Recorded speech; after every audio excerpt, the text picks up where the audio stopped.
ಇದೇ ಅಳತೆಗೆ ಅದೇ ಬ್ಲೌಸ್ ಅಳತೆಗೆ ಸ್ಲೀವ್ ಕಟಿಂಗ್ ಮಾಡ್ಕೊಳ್ಳೋಣ. ಸ್ಲೀವ್ ಈ ಥರ 4 ಫೋಲ್ಡ್ ಮಾಡಿ ಬಟನ್ ತೊಗೋಬೇಕು. 4 ಫೋಲ್ಡು ಈ ಥರ ಹಾಕ್ಕೊಳ್ಳೋಣ. ಉಳ್ದಿದ್ದ ಬಟ್ಟೆ ಇರುತ್ತಲ್ಲ ಅದರಲ್ಲಿ 4 ಫೋಲ್ಡ್ ಮಾಡಿ ಹಾಕ್ಕೊಂಡು ಇದೇ ಸ್ಲೀವ್ ಇರುತ್ತಲ್ಲ ಈ ಸ್ಲೀವ್ನೇ ಈ ಥರ ಇಡೋಣ.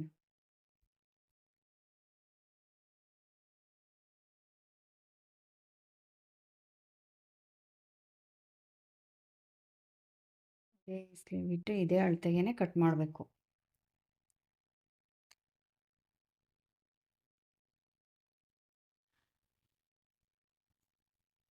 ಸ್ಲೀವ್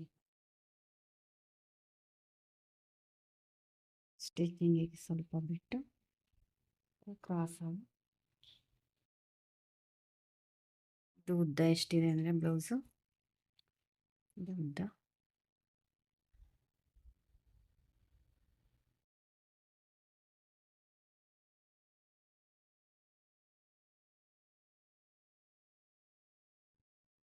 ಕರೆಕ್ಟಾಗಿ ಅದೇ ನೀರಿಗೆ ಕರ್ವ್ ಮಾಡ್ಕೊಳ್ಳೋಣ. ಕಾಣಿಸ್ತಿದೆಯಲ್ಲ ನಿಮಗೆ?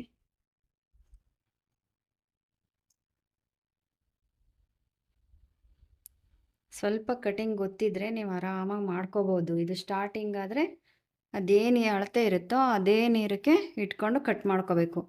ನೋಡಿರಿ ಈ ಥರ ಇಟ್ಕೊಂಡ್ರೆ ಅದು ಉದ್ದ ಸಿಕ್ಬಿಡುತ್ತೆ ನಿಮಗೆ. ಇದು ಸ್ಟಿಚ್ ಇರುತ್ತಲ್ವ, ಸ್ಟಿಚ್ ನೇರಕ್ಕೇ ಹಿಂಗೆ ಮಾರ್ಕ್ ಮಾಡ್ಕೊಂಡು ಹೋದ್ರೂ ಆಯಿತು. ಸ್ಟಿಚ್ ನೇರಕ್ಕೇ ಈ ಥರ ಮಾರ್ಕ್ ಮಾಡ್ಕೊಂಡು ಹೋದ್ರೇ ಸಿಕ್ಬಿಡುತ್ತೆ ನಿಮಗೆ. ಸ್ಟಿಚ್ ನೇರ ಇರುತ್ತಲ್ಲ ನೇರಕ್ಕೆ ಈ ಥರ ಮಾರ್ಕ್ ಮಾಡಿಕೊಂಡು ಕರು ತಿರ್ಸ್ಕೊಂಡ್ರೆ ಆಯಿತು. ನೋಡಿರಿ ಸ್ಟಿಚ್ಚಿಗೆ ಬಿಟ್ಟು ಅದೇ ನೇರ ಬಂದಿದೆ ಇದು. ನೋಡಿದ್ರಾ? ಅದೇ ನೇರನೇ ಇದೆ ನೋಡಿರಿ. ಏನು ಅಳತೆ ಕೊಟ್ಟಿರ್ತಾರೋ ಅದೇ ಅಳತೆಗೆ ಕಟ್ ಮಾಡಬೇಕು. ಇಲ್ಲ ಅಂದರೆ ಅವ್ರಿಗೆ ವೇರಿ ಆಗುತ್ತೆ. ಬ್ಲೌಸ್ಗಳು ವೇರಿ ಆದರೆ ಇಷ್ಟ ಆಗಲ್ಲ ಅವರಿಗೆ. ಹಾಗಾಗಿ ಅವ್ರು ಏನು ಅಳತೆ ಬ್ಲೌಸ್ ಕೊಟ್ಟಿರ್ತಾರೋ ಅದೇ ಅಳತೆಗೆ ಕಟ್ ಮಾಡಿ ಹೊಲ್ದು ಕೊಡ್ಬೇಕು ಅವರಿಗೆ.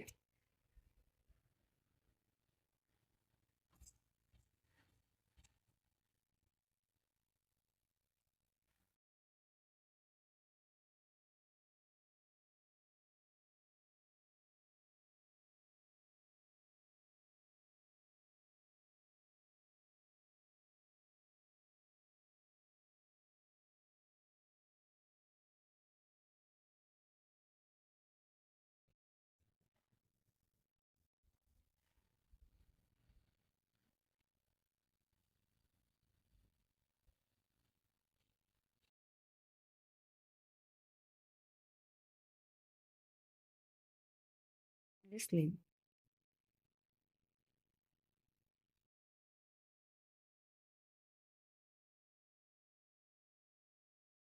ಇದ್ರಾ